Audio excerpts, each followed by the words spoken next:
Are you able to hear me? Good evening, class. Perfect.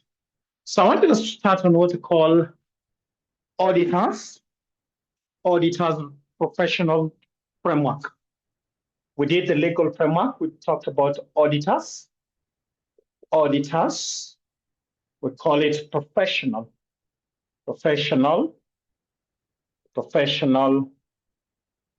framework. Auditors professional framework. This is where we were supposed to start. I hope everybody's safe together. I hope everybody's safe.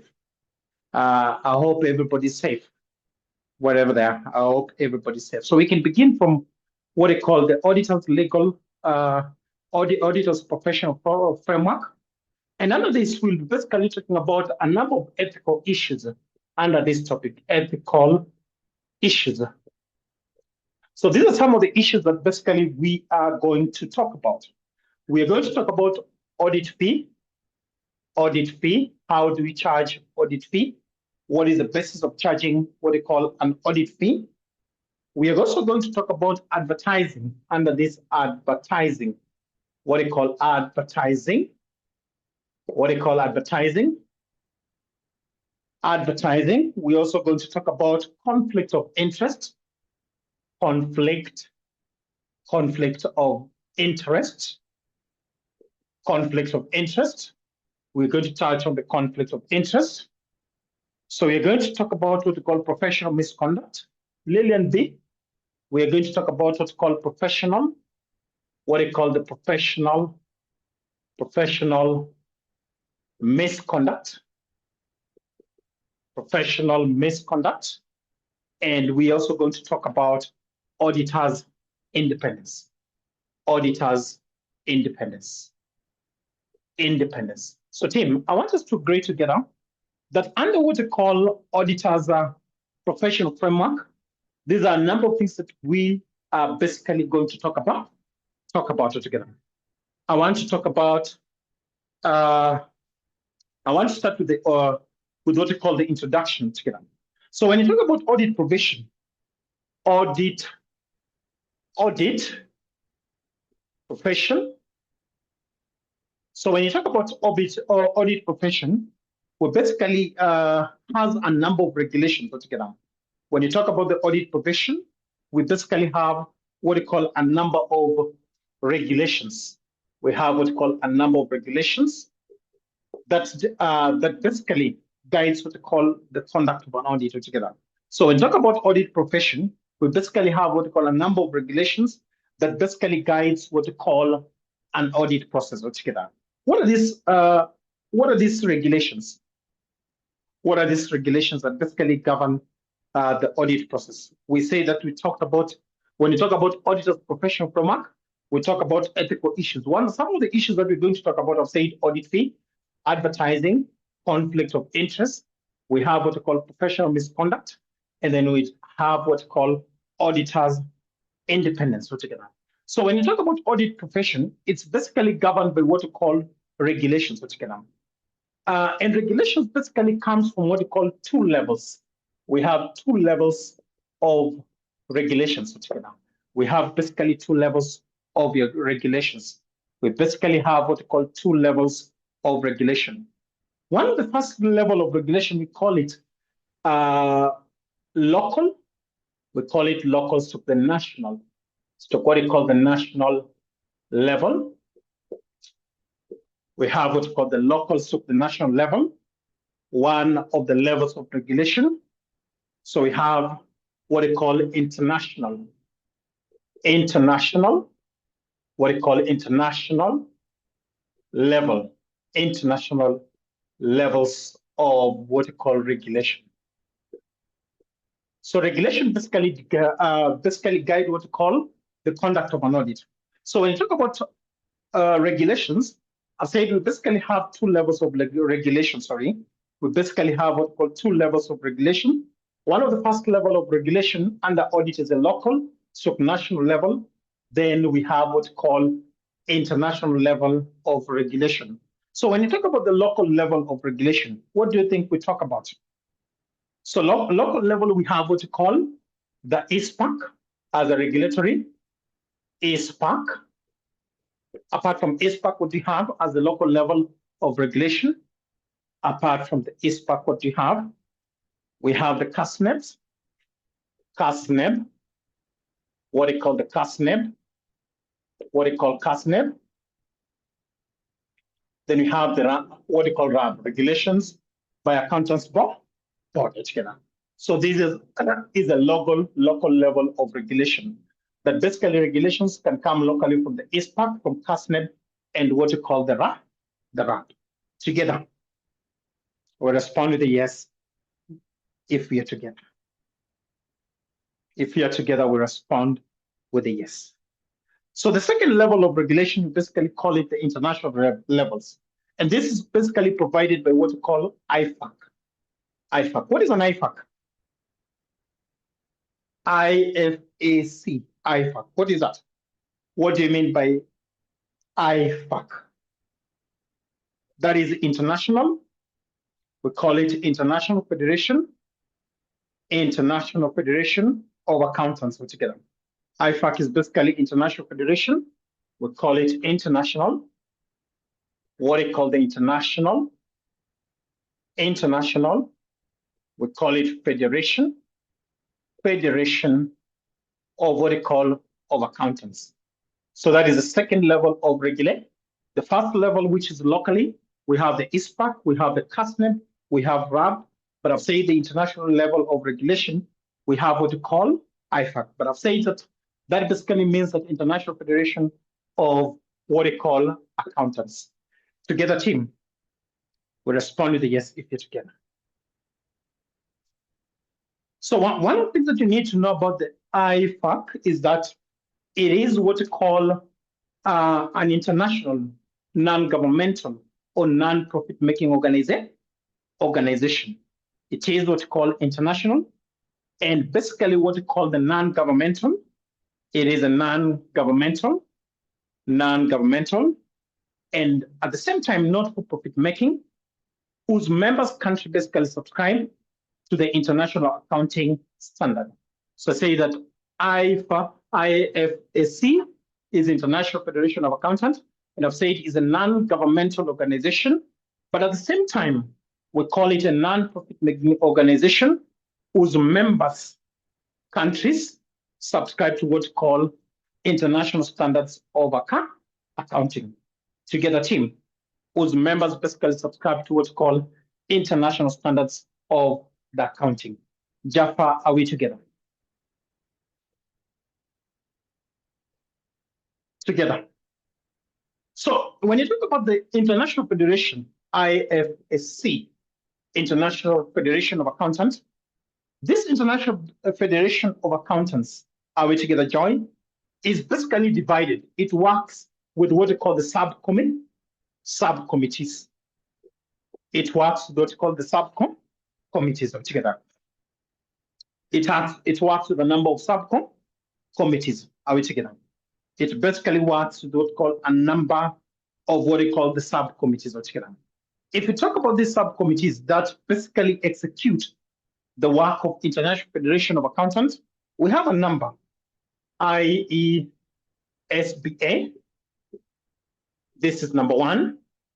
We have what we call IASB, and we'll give the meaning. Then we have 3, IASB. Then you can have the fourth one that we call IPSSB. So what do you mean by this IESBA? So that is what we call international ethics. What we call this is the international. We call it the international, another international ethics. We basically call it the international ethics standards boards, ethics standards. We have it standards board of accountants. And this one is basically concerned with what we call ethical issues. Ethical issues. The part, are we together?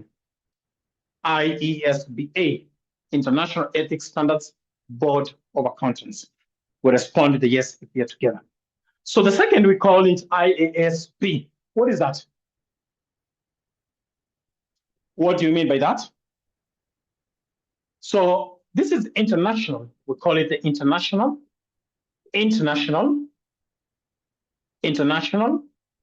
audit. We call it audit, and what we call assurance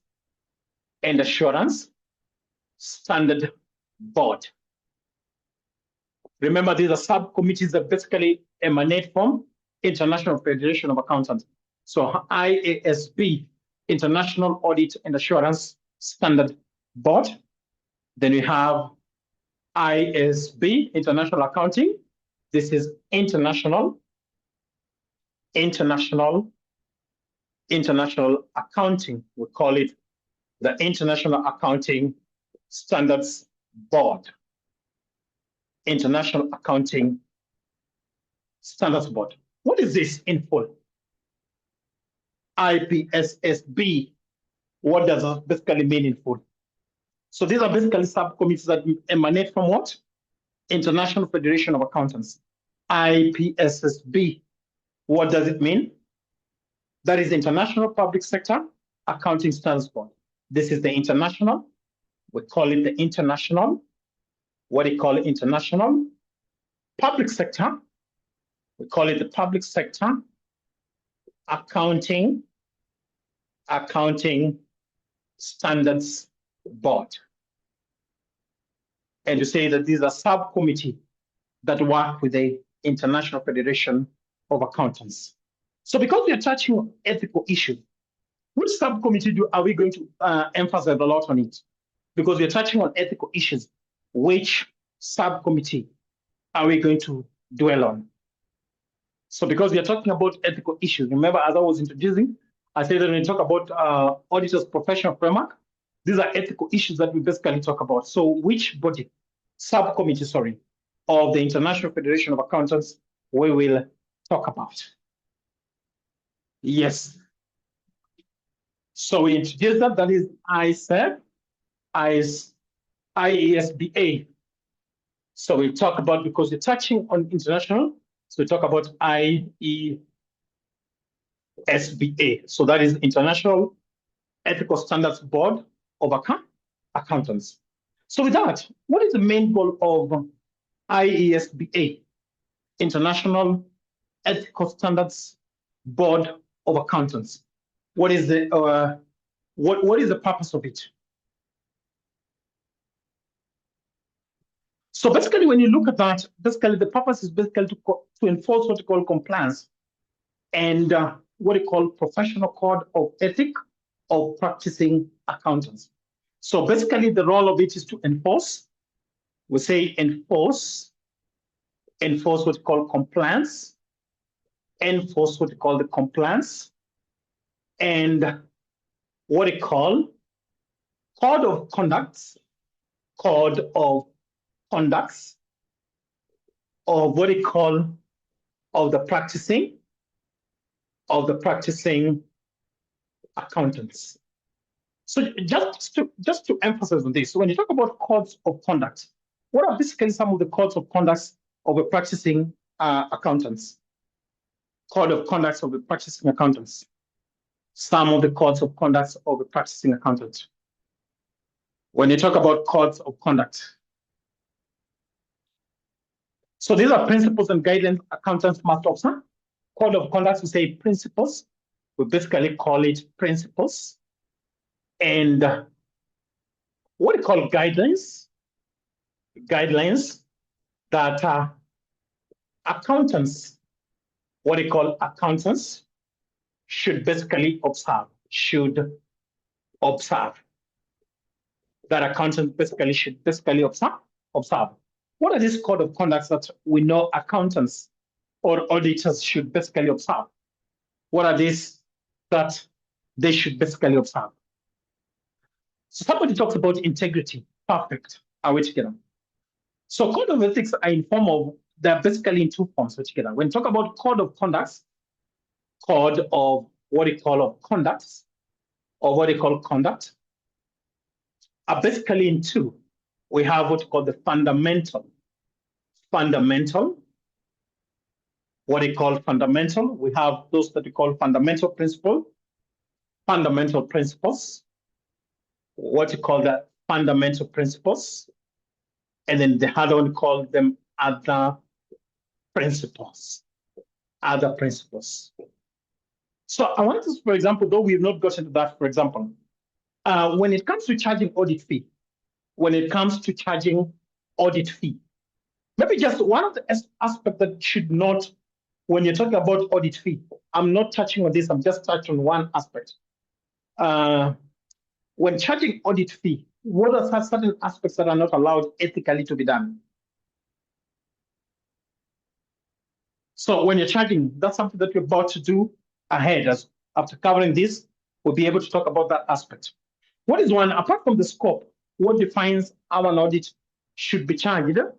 I'm asking, for example, when you're doing an audit, what are certain aspects that are not allowed when charging audit fee? Maybe one of it.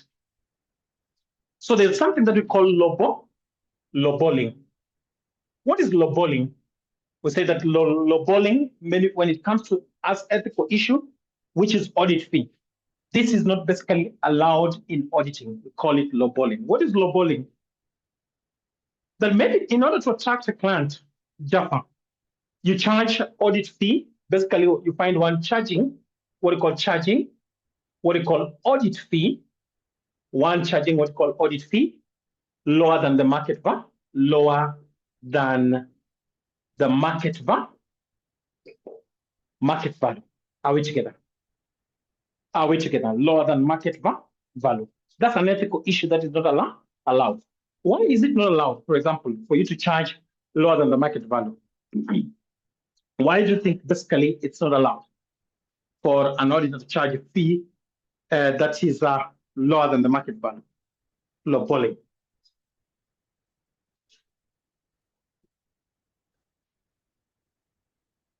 So what is one of the things that happens when you charge? It leads to what? It leads to things to do with what they call It leads to what they call self-interest threat. What they call the self-interest threat. The number of the ethical issues altogether, but I've touched on ethical issues as pertaining to what they call audit fee altogether. And I've picked one of the aspects that we call the lowballing. When you say lowballing, we're basically charging an audit fee that is lower than the market value. So what is the danger of that? It leads to what we call the self-interest threat, which is not good for an auditor. Together, team, I want us to start on what we call the fundamental principles. Before we go to others. So I want us to touch on what we call the fundamental principles. So when you talk about the fundamental principle, what have you mentioned? One of it is integrity. We just listed down integrity. Number two is what? We have issues to do with confidentiality. Apart from that, integrity, confidentiality. We have what we call objectivity. Objectivity as a fundamental. We have about two remaining, 4 and 5. So what is another fundamental principle? Fundamental principles, guidelines on how auditors should work. So we have what we call professional competence, skills, and due care. Professional, we call it the professional. We call it the professional competence. Professional competence. We have skills, and what we call due care. So what we call the professional competence, skills, and what we call the due care. Professional competence, skills, and what we call the due care. Then lastly, as a fundamental, we call it professional. We have what we call professional behavior. We have what we call the professional behavior. So these are what we call the fundamental principle. Together, I want us to start on the first fundamental principle, that is integrity. The first fundamental principle is basically what we call the integrity. Integrity. What we call the integrity.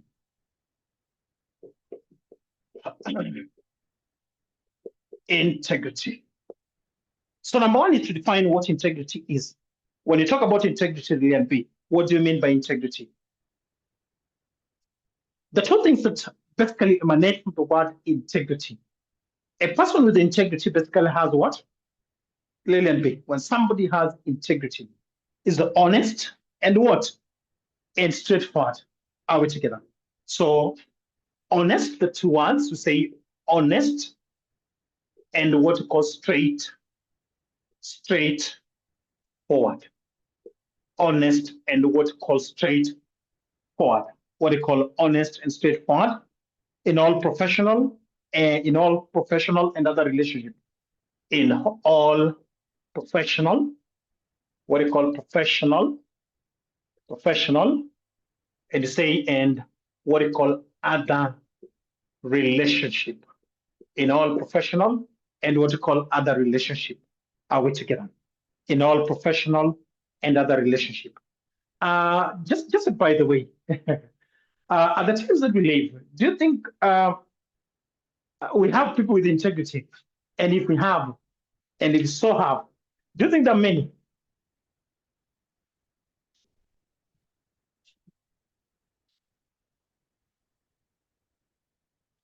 Do you think there are many? If we have them, the very few, are we together? For example, as an auditor, for example, you have basically, you've basically done what? You've basically done what? You've basically noticed a few things that you presented, they've told you that we are going to give you 20 million. Just disclose this. Do not disclose this information. Would you do that, Joy? As an auditor, for example, you have there's a disclosure of very, things that are going on that are not very good in an organization, and they approach you. Probably the management basically approach you and tell you kindly, do not disclose this in this economy. So you definitely take the money altogether. But you're saying that if you're a person of integrity, then you're basically honest and straightforward altogether. So basically, I want to say that when you are a professional accountant, should not basically associate with a report that basically discloses the following altogether. So as a person with integrity, let's say you're an auditor or stock an accountant who has integrity, you should not associate with a report. We say that a report that basically discloses a number of things. One of it, that report should not contain material, false or misleading statement. That report should not contain what they call false. That materials should not contain, associate yourself with a report that contain material false material, what you call false material, and what you call false material and misleading statement altogether. Misleading statement. So if you are an accountant or an auditor who has integrity, then your report should not contain what you call false materials to what you call misleading statement altogether. Then again, also there's the three aspects we know that should not contain statement or information. Information should not contain what we call information. Furnished recklessly should not basically contain information that basically is furnished recklessly without following the procedures. Then you also omit information required. We say omit information, we say required, omit information required, and such information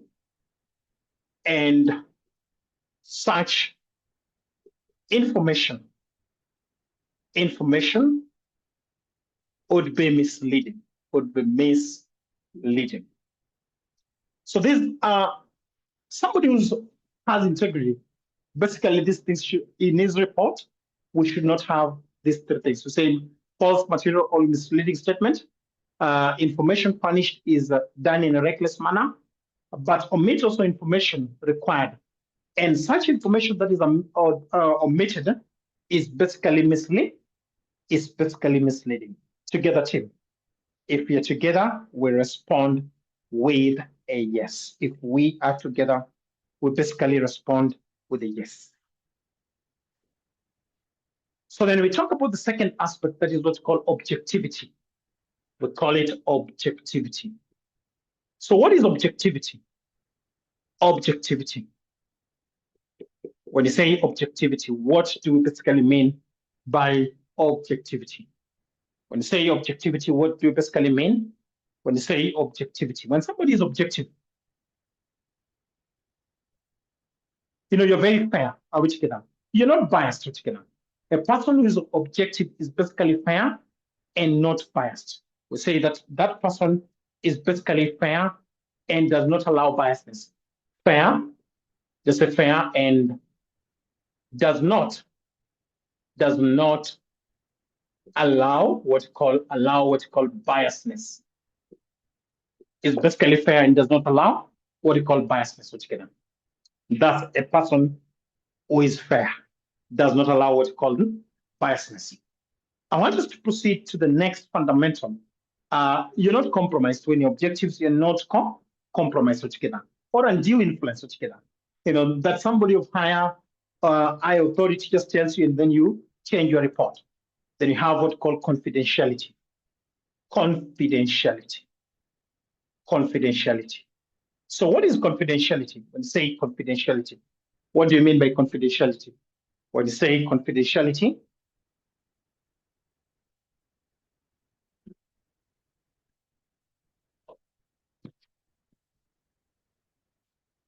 when you talk about confidentiality, what does it basically mean in the product? When you talk about confidentiality,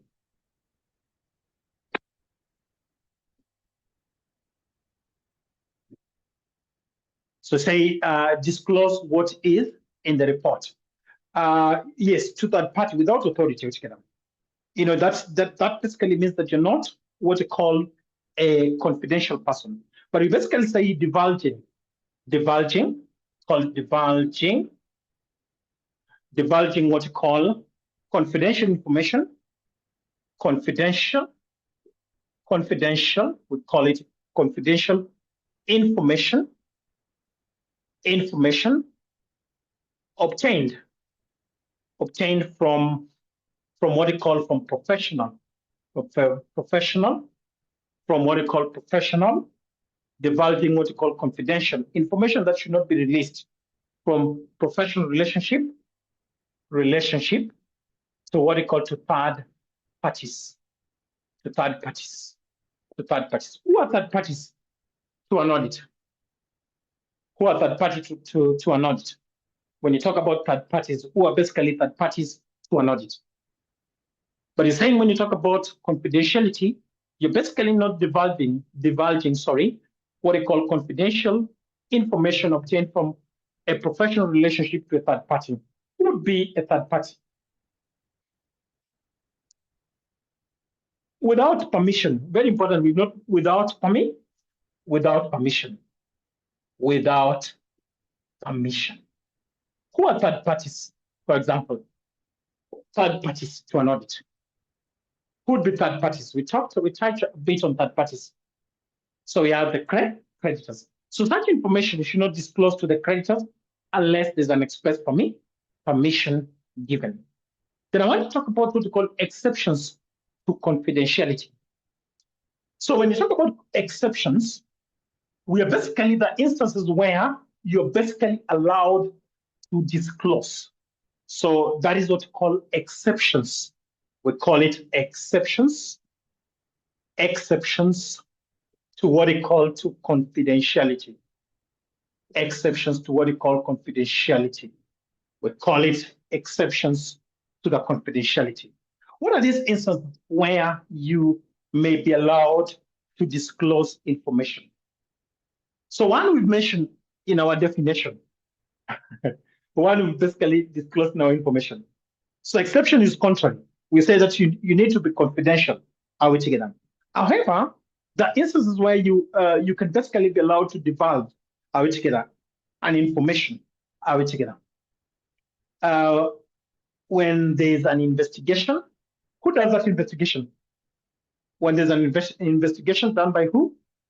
I said it's one that is very important. When there's express permission authorized by the client or employer. When authorized by the client, disclosure authorized, we have what we call disclosure. When you have what you call disclosure, we say authorized by what you call the client, or what you call the employer. So in that scenario, an information can basically be disclosed. So we also have the second scenario. In complying, are we together? Yes, bodies such as this part that would be better, that would be allowed. In complying with quality control procedures. In complying, we talk about in complying with what you call quality control procedures. In basically complying with. So regulatory authority, if the regulatory authority needs an information. Examples of regulatory authority. Regulatory authority or bodies. Authorities, what they call the bodies. So we have KRA. When KRA needs information, KRA, we have what's called the CMA, Capital Markets Authority. We have the PRA, we have the CMA, that is Capital Markets Authority. Court proceedings. Let's say, for example, there's a court proceeding. If there's a court proceeding, if there's what you call, when giving evidence in the course of legal proceeding, giving what you call evidence in the course of what they call court proceeding, in the course of what they call the court proceeding. When you're giving evidence in the course of court proceeding, the law basically allows you to disclose altogether. Then you say that complying with technical and ethical standards. In complying with what you call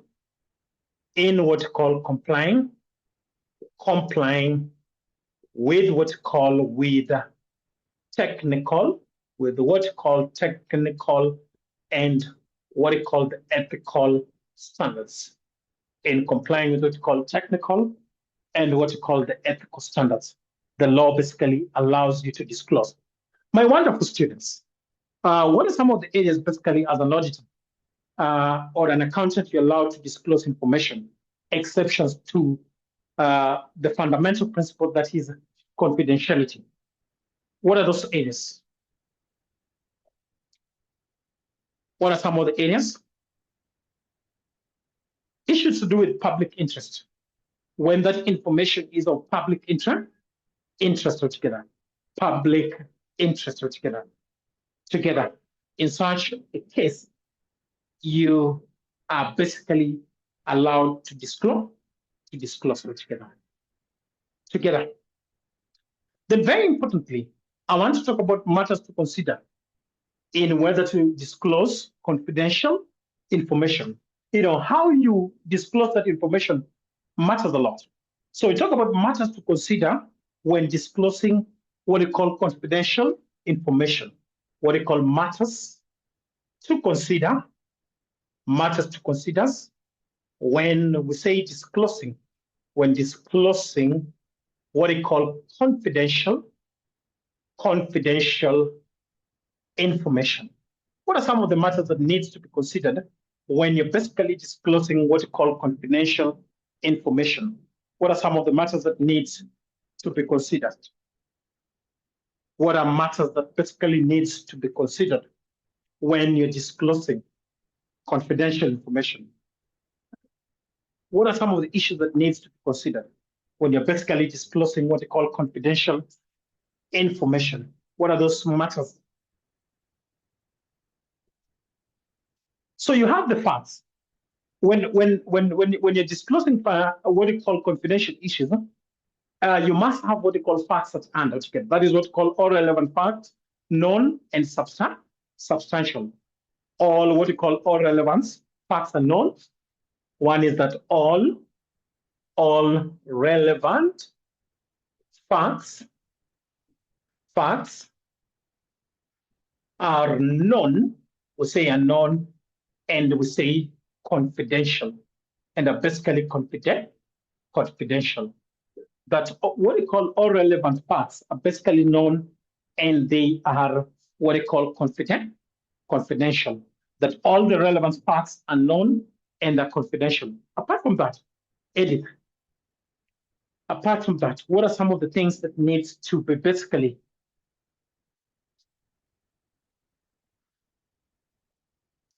interested parties altogether? Yes, whether all interested parties would be harmed if information is disclosed. We say whether all the interested parties, we know that including what we call the third party, we say would be harmed, would basically be harmed if the information is what we call disclosed, whether they are all relevant parties, including the third party, would basically be harmed if the information together. And lastly, or more to it,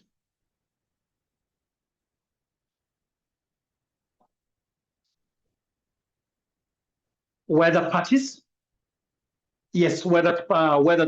whom communication is appropriate. Yes, the type of communication that is expected and to whom it's addressed. Type of communication expected, what we call type of what we call the communication, type of the communication expected,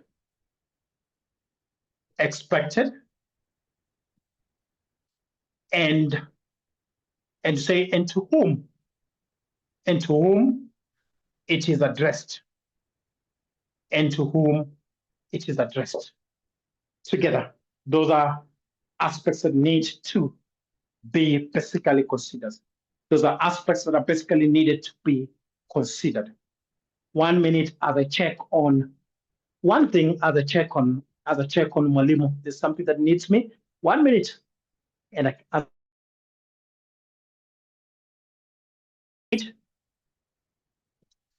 I'm saying sorry for that interruption. I was sorting something very urgent, but now that's done.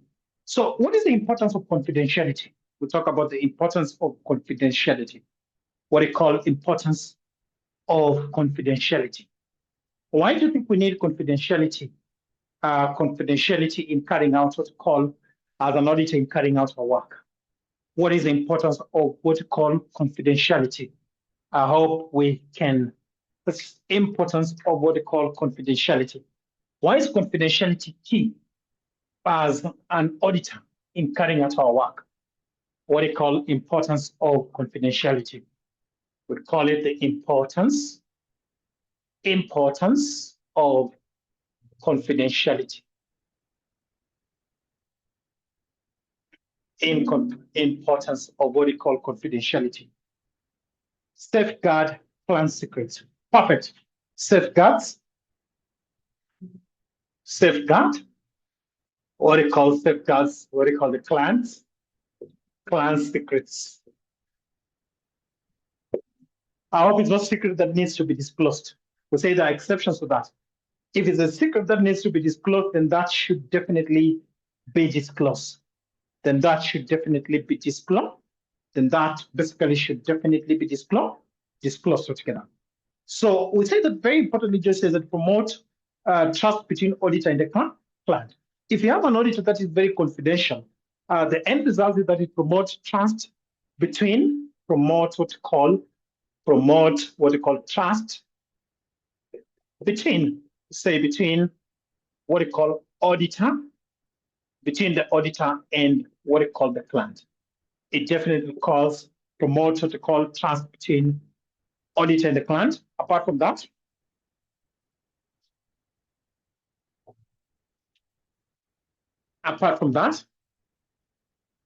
fundamental principle for all practicing accountants. We understand that fundamental. We understand fundamental. It is what they call a fundamental principle. It is required. Remember when you talked about the fundamental principles? We say that it's a fundamental principle required by what we call all accountants. So that's the third reason. So integrity is a fundamental principle that is basically required by all accountants.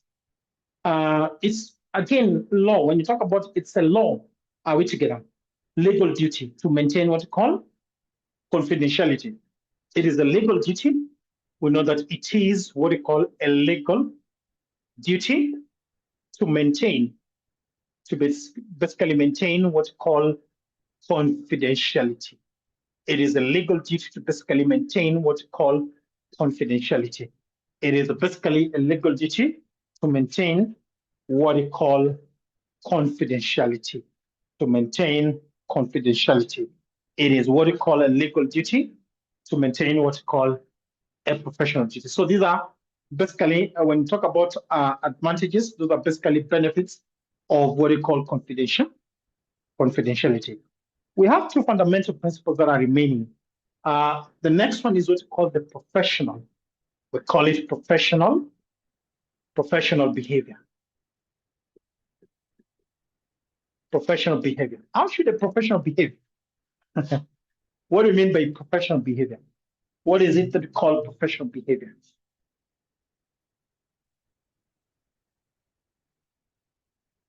Professional behavior.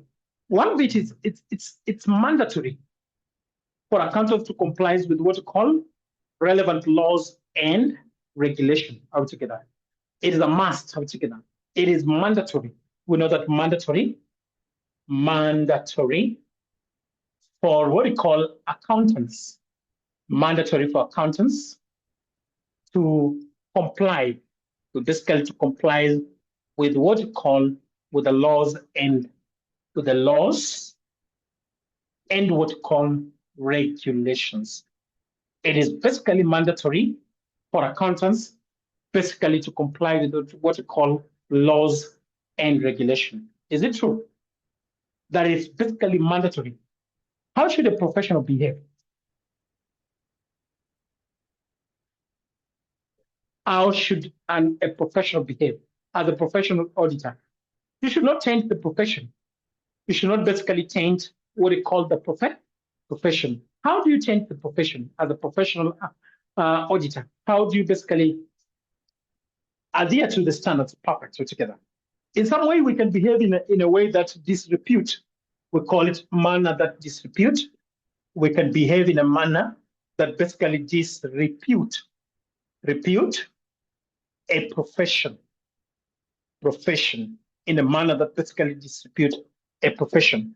What is this manner, apart from complying with the codes of conduct? What is this manner that we can behave that may basically disrepute a profession? That is this really an accountant? What is this manner that you can behave that may disrepute a profession? You know, as an auditor, we look at it and say, really, this does not basically go well as an accountant. So one of it, you know, you can make exaggeration claims altogether. You can make what's called exaggeration claims altogether. But at the same time, we talked about issues, you know, when you, as an auditor, you engage in issues to do with lowballing, are we together? Where you're charging lower than the market rate altogether. Again, you're behaving in a manner that is not professional. Is that true? You're basically engaging in a manner that basically is not professional. Is that true? When you do what? Yes. when you exaggerate claims for services, again, you engage in issues to do with lowballing that is against a professional behavior. Then lastly, we have what's called professional competence and due care. What we call professional, on the fundamental professional, we call it the professional competence, and what we call the due care. So what we call the professional competence and due care. So what is professional competence and due care? When you talk about professional competence and due care, when you talk about professional competence and due care, professional competence and due care, what we call the professional competence and due care. So what do you basically talk about when you talk about professional competence and due care? When you're competent, a competent person, how should a competent person basically behave? How should a competent person basically? You basically have knowledge and skills altogether. A competent person would basically have what we call the required knowledge and skill to ensure that the client received what we call a professional service. So when you talk about competent, a very competent person would have what we call the knowledge and skill that basically would enable the client to receive what we call a professional service altogether. We say maintain professional knowledge. A competent person will basically maintain, we know, maintain, we say maintain what we call professional, we call it professional knowledge, and what we call and skill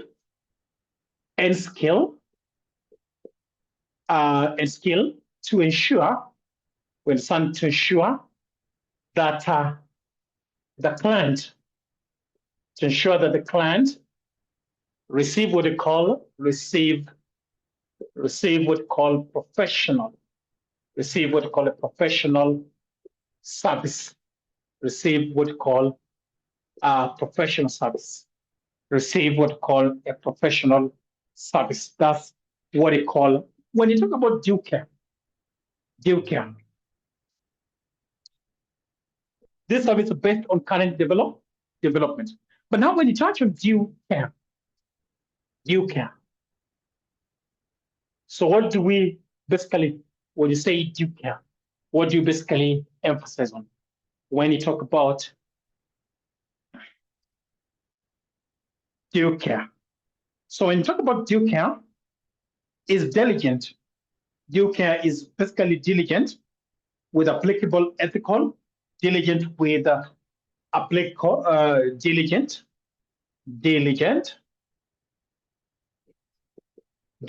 with what we call applicable, diligent, basically applicable, ethical standards. Diligent with what we call the applicable, ethical, and professional standards. Ethical, very important, and what's called professional standards. Diligence with what's called professional. You don't go against those ethical and professional standards. You're basically diligent with what's called ethical and what you call the professional standards altogether, and the professional standard altogether. So without due diligence, what is likely to happen? Without due diligence, what is likely basically to happen if an auditor does not have due diligence? Remember, when you talk about civil liability, that is basically on the legal framework. What are some of the proofs that we needed when you were talked about due diligence? For those who are in class, just to let others that we've been doing something.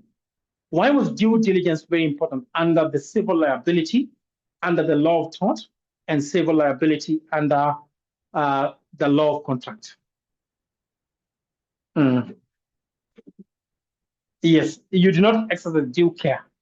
Yes, one of the things that, when you're proving what you call civil, You must prove that there was no due care. Number one, you establish that there was a due care that was established between the auditor and the clerk and the third party. But you are also saying that you must prove that this due care was not exercised altogether.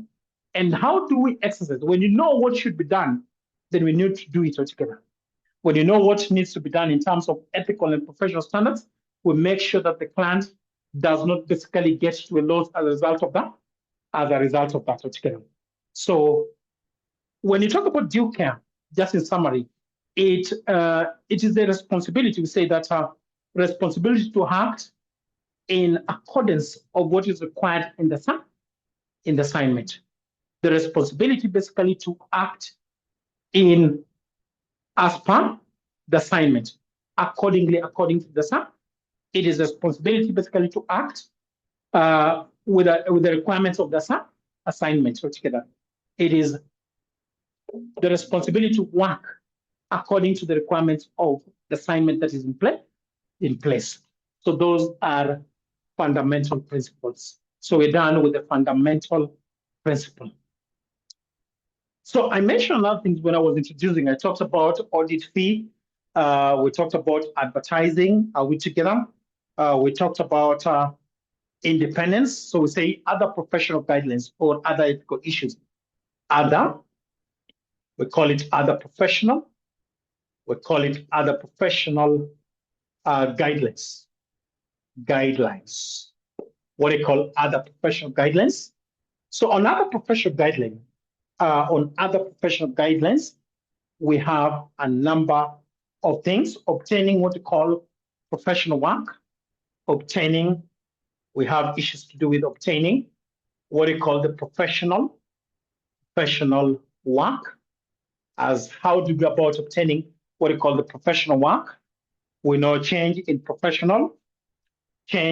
a professional reappointment, changes in professional, changes in what we call in professional reappointment, changes in what we call professional reappointment, advertising.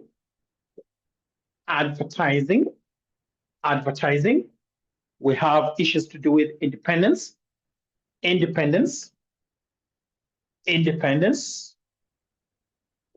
we have what we call other ethical issues. And of concern, I also mentioned things to do with audit fee. How do we go about audit fee? So as we take a small break, we come back and start on other professional guideline. Together, team, we'll take a small break and we come back on what we call other professional guideline. Together, we respond with a yes if you're together. Perfect. Exactly. So we take a small break and we come back on that.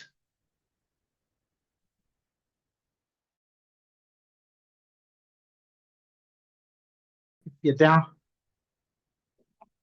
you're there, we respond with a yes.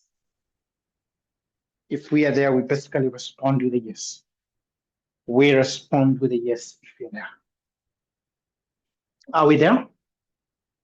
If you're there, we respond with a yes. So we talked about other ethical issues. One is obtaining what we call professional work, changes in professional reappointment, advertising. We have independence, and also other ethical issues. And this is where I mentioned issues to do with audit fee. So I want us to start with obtaining what we call professional work. Other ethical issues, obtaining what we call professional work. Obtaining what we call professional work. Obtaining what we call professional work. What we call obtaining what we call professional work. How should an auditor basically obtain what's called professional work? So how should an auditor? Number one, it should not obtain in what we call unprofessional manner.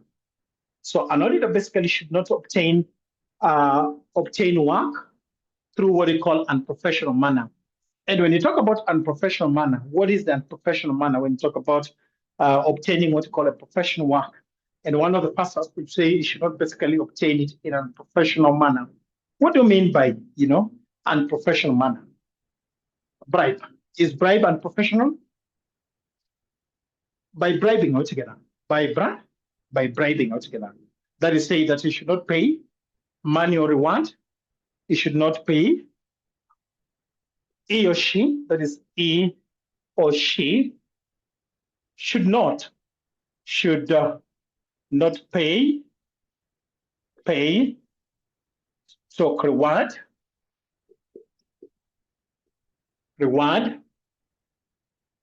third party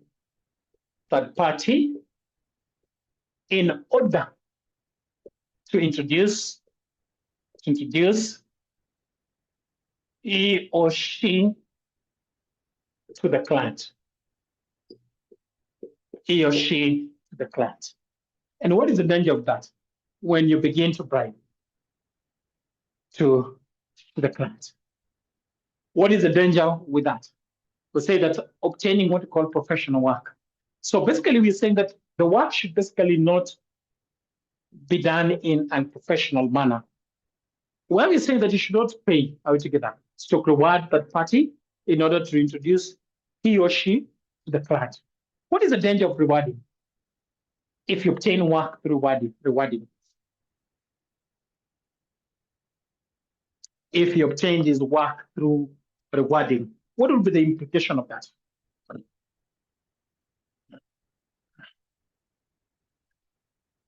So what is it going to be independence? Let's say, for example, when you obtain something through bribe, are you basically going to be independent? One of the fundamental aspects of an auditor is an auditor should be very independent. But if you obtain what we call a professional work through unprofessional means, for example, rewarding or bribing a third party in order to introduce you to a client, the chances that your independence will be compromised. So that as an ethical issue, when you want to obtain work, then you need to obtain it through what you call professional means. Together team will respond with a yes if you're together. We'll respond with a yes if you're together. So what is an engagement letter? I just want to, can you work without an engagement letter? Something that we're going to do an engagement letter. Who can tell me an engagement letter is? What is an engagement letter? Though we are discussing it ahead. What is an engagement letter? What is an engagement letter? Audit engagement letter. Audit engagement letter. What is an audit engagement letter? When you say engagement letter, before we move, what is an audit engagement letter? Can you work without an engagement letter as an auditor? Is it prudent to work without what you call an engagement letter? Virginia, is it prudent fiscally to work without an engagement letter? What do you call an engagement letter? Definitely, you must have, it's not agreement letter that allows auditor to be, yes, it is not possible to work with that. So if you have a professional way, one of the professional ways that, you have what engages in the terms of engagement together. So in obtaining what you call work, an auditor basically should be what you call professional. Don't bribe in order to get work. Then we go to what you call changes in professional reappointment. Changes. Number two, we call it changes. We call it changes in what we call in professional. Changes in professional, we call it reappointment. Changes in what we call professional reappointment. As an auditor, when you want to be appointed, there's a predecessor. How should you go about it? If you're nominated as an auditor, basically, how should you go about nominated as an auditor? Nominated as an auditor. How should you go about it? What is the first thing that you need to do if you're nominated as an auditor? So the first thing that you should do is basically seek permission from the client in order to communicate to the predecessor, that is the outgoing auditor. So the first thing that you should do, you should seek permission to talk to what you call the predecessor, that is the outgoing auditor. So what is the essence altogether? What is the essence? Why do you need to seek that permission? Why don't you just step and start your work? Why do you talk to the predecessor? Why should you talk to the predecessor? Virginia. So if you're nominated as an auditor, we say the first thing on the previous audit and the work, very important. So that is the first thing that basically you need to do. But in your quest to seek that, sometimes the client can accept or reject. In most cases, when a client rejects, what does it basically imply? When a client rejects that, when a client basically rejects, you ask that you need to talk to the predecessor, and the client basically rejects. What does it basically imply when a client basically rejects that? It implies that they're hidden information. So as an auditor, what should you do? You should basically do what? Reject what's called the appointment. Basically reject the appointment altogether.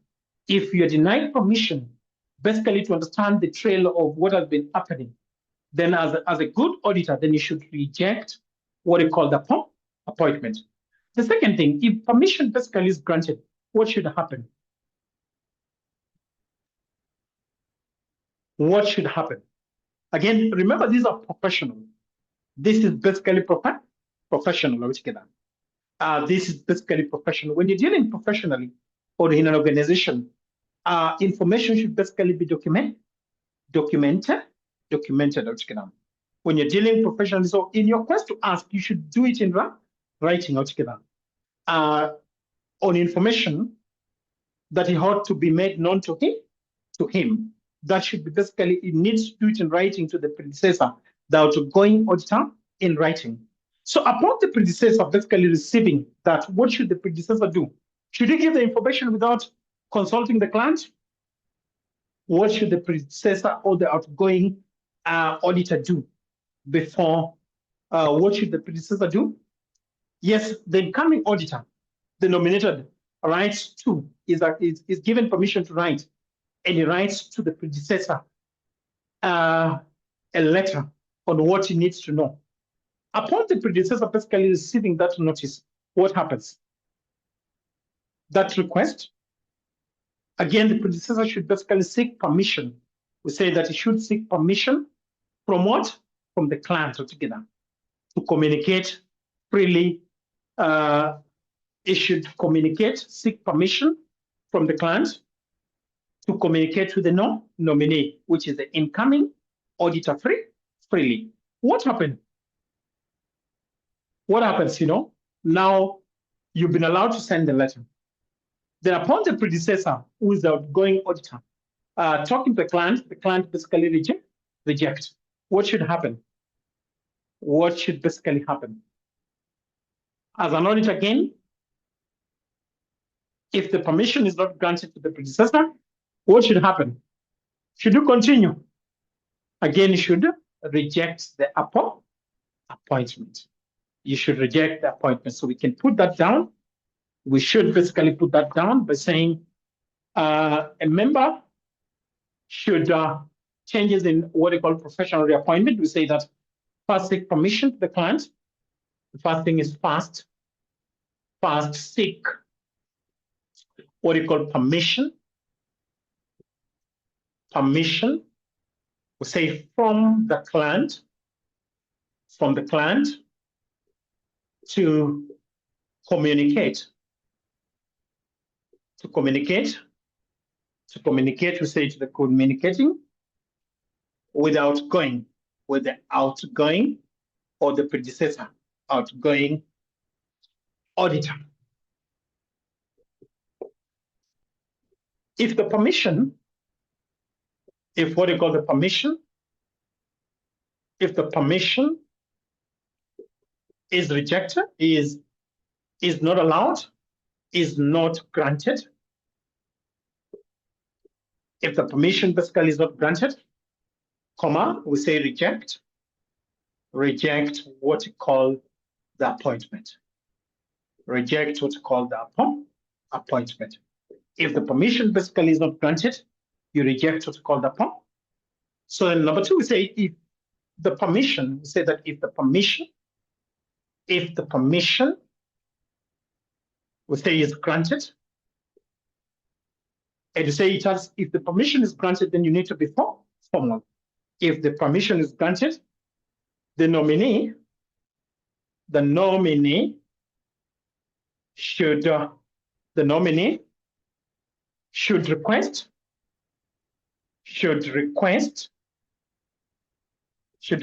in what's called in writing. The nominee should basically request in writing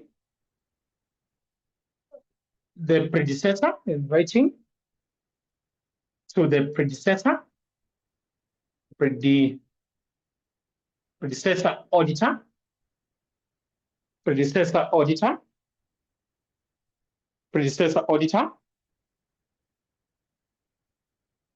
of all the information, we call it of all the information that ought to be known, that ought to be known to him, that ought to be known to him. He should request to the predecessor all that information that basically is ought known. So when the predecessor basically receives that, then the predecessor talks to the client whether to grant. So say when the predecessor, what they call the predecessor, when the predecessor auditor, when a predecessor auditor gets nominee's request, nominee's request, when the predecessor gets the nominee's request, he or she should seek what they call permission, we say from the client first. He or she should basically seek permission. Somebody saying something.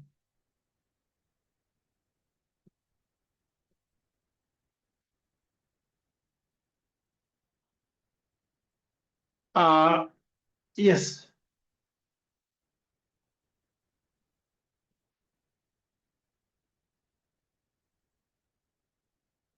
Don't very rare. You know, there's a lot of things that's on ground. Zipporah. That is in ground. I know sometimes you really wonder whether they happen really on the ground, but that's how it should be. Zipporah. That's how it should be. That's how it should be, and it's us. It's a responsibility for us to make sure that we follow those. Yes, a ground between different altogether. So when the predecessor gets nominee's request, it should seek permission from the client, and that happens a lot. Seek permission from the client to communicate with the nominee. To communicate, we say to communicate. To communicate, we say with the nominee freely. To basically communicate with the nominee freely. To basically communicate with the nominee freely. So we say if the permission is not granted, the nominee should reject. If the permission, we say that if the permission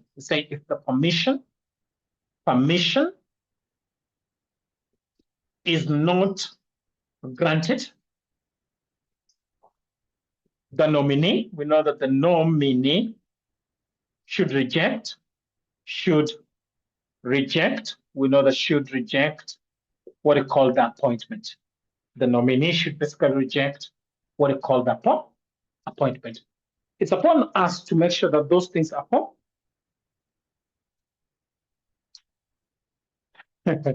how we go. But it's upon us. Sometimes it costs for us to bring changes altogether. It costs for us to bring changes altogether. It basically costs for us to bring changes. Some of us have to feel the effect of change in order for others to experience those changes altogether. So that is how we should go. Has it been understood? I know it's not easy, but again, paying the price is the best. Being a professional, we call it being a professional altogether. You follow it to the latter. Yes.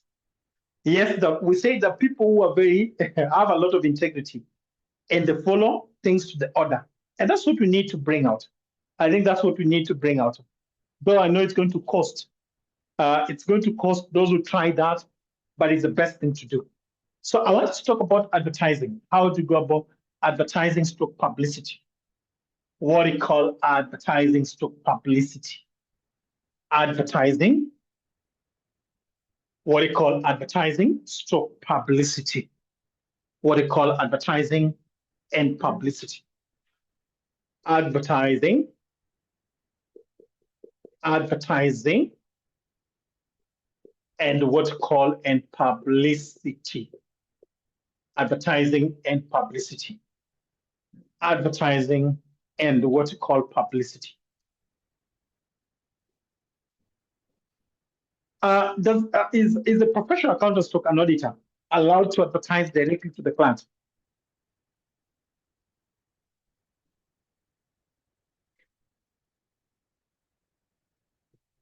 Are you allowed to advertise directly to the client? Definitely not, Santikan. How should you go? So it is not basically allowed, for example, a professional accountant stroke an auditor is not permitted. We need to understand that a professional, what do you call a professional accountant, stroke what do you call auditor, is not allowed to advertise. We say to advertise, we say directly, is not allowed to advertise directly, is basically not allowed to advertise directly to the class, to the client. As this, we understand that this will interfere. We know that this will interfere with what they call with the fundamental principles. As that would interfere with what's called fundamental principle. What would it interfere with? What would it basically interfere with if we advertise directly to the client? What are some of the things that basically it would interfere with?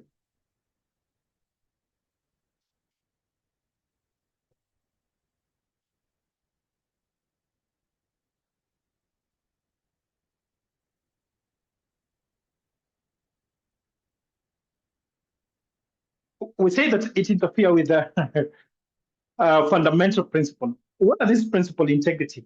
How will it affect the integrity?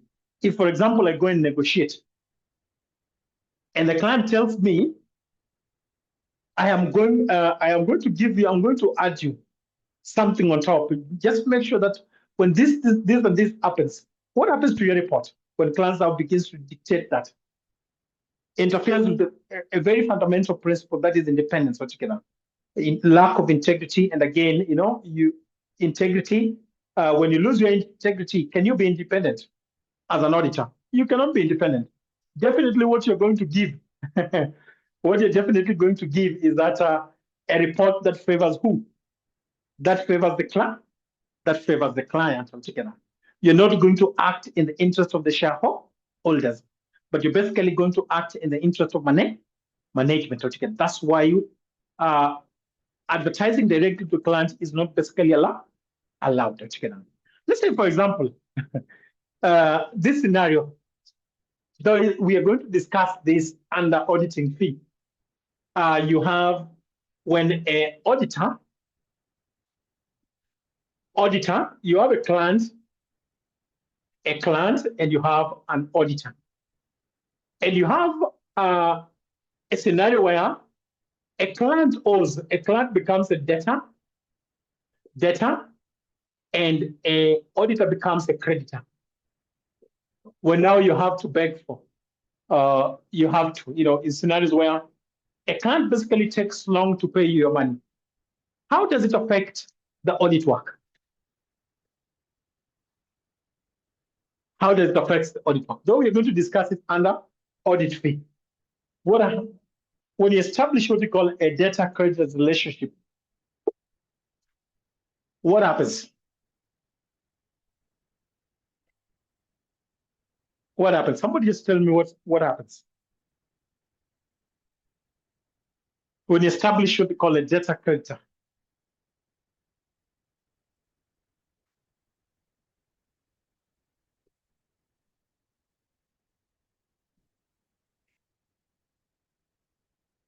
What happens when you establish a debtor? Let's just have a small scenario. Out of this, for example, you are working as an individual and you built an organization. Which one is more professional? Why do you think KPMG, the price, KPMG, Ernst & Young are doing very well as opposed to this smaller audit? Why do you think they do well in terms of even charging? In terms of even charging audit fee? Why do you think they do better?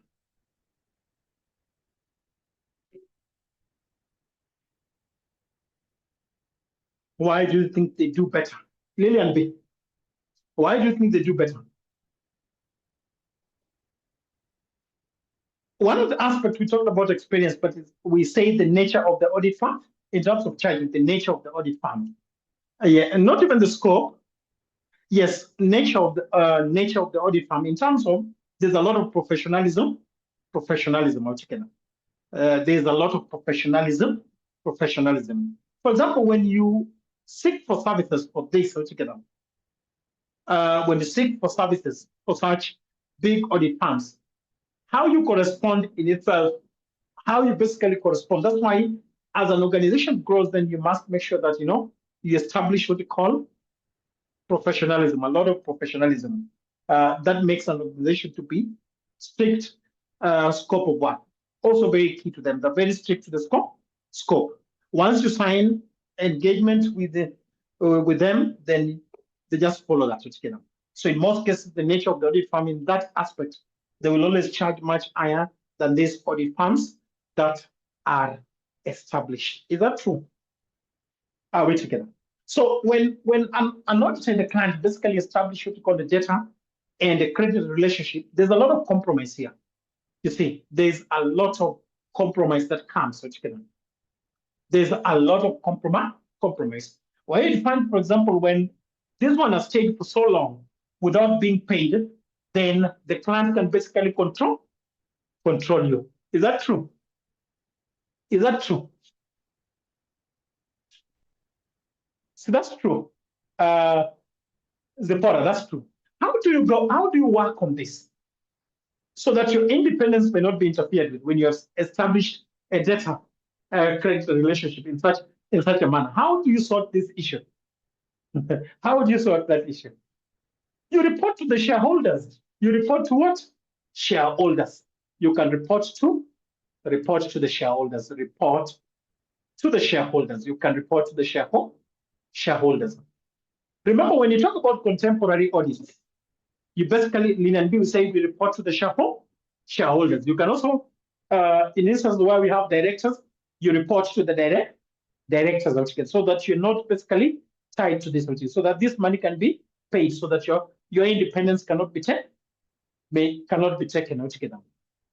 Remember, one of the things that we talked about, I think we touched on it when we were talking about the cases altogether. especially in civil and criminal. When you're talking about Caparo versus Dickman and others, we talked about issues to do with early audits, and what you call contemporary or modern audits. You remember that on modern audits, I talked about something on this early audit, the difference between early audits and what they call the contemporary the modern audit.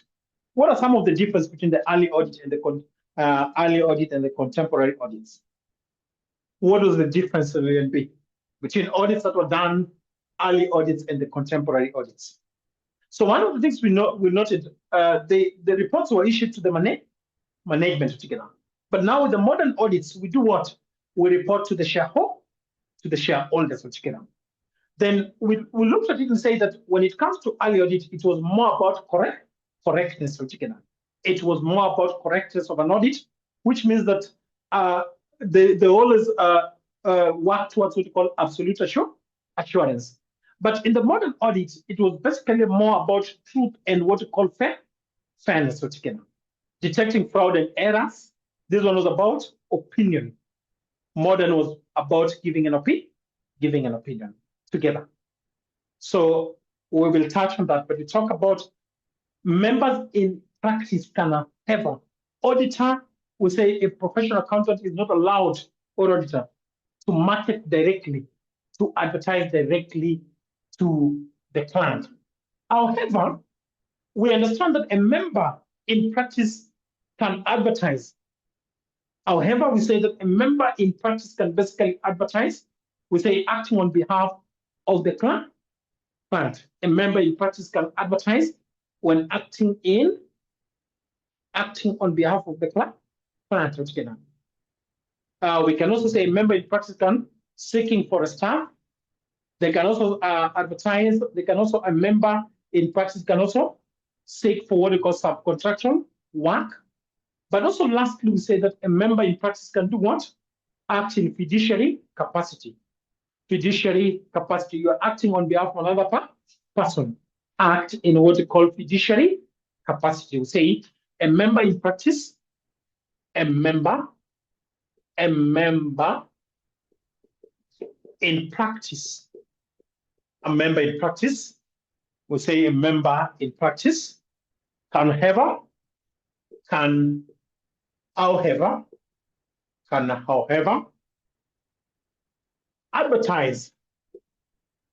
advertise when, what they say, we call it acting on behalf, of the client, of what they call the client, acting on behalf of the client, acting in fiduciary capacity. We call it acting in fiduciary capacity. Acting fiduciary capacity. We have 3 and 4. We talk about seeking for staff. What we call seeking. We call it for staff.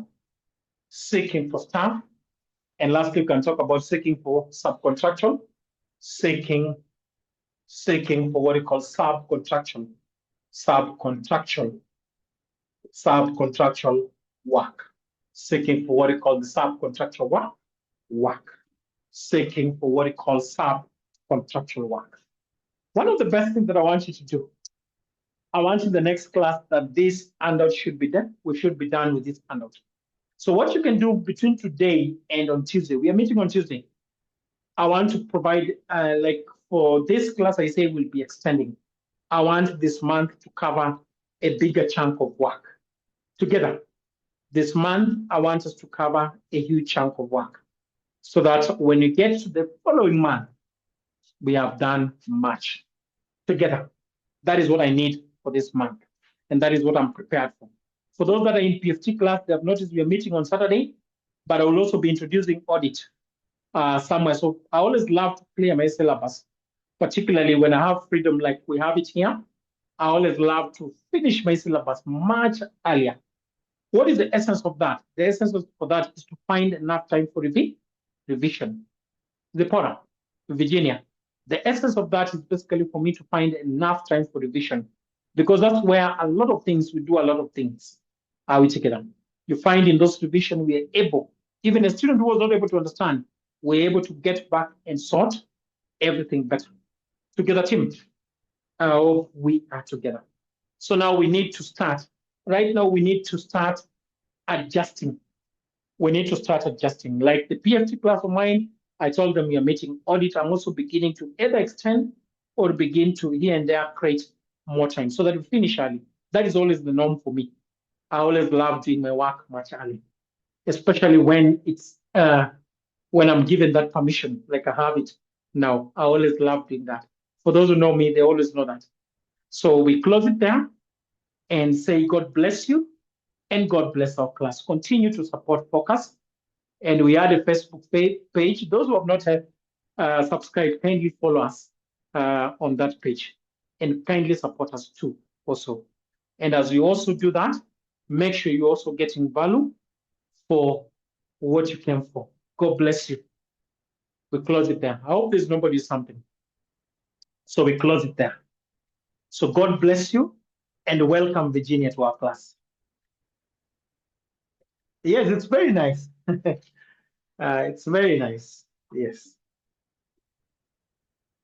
Audit is one of the most interesting unit, if you didn't know that, and very, very good in terms of practice. I know we have auditors in class. I know we have auditors in class. It's very interesting, even in practice, very, very interesting. Mm. So we close it there. God bless everybody. Thank you, Virginia Karibu. It's good to have you in our class. Thank you, Awiko.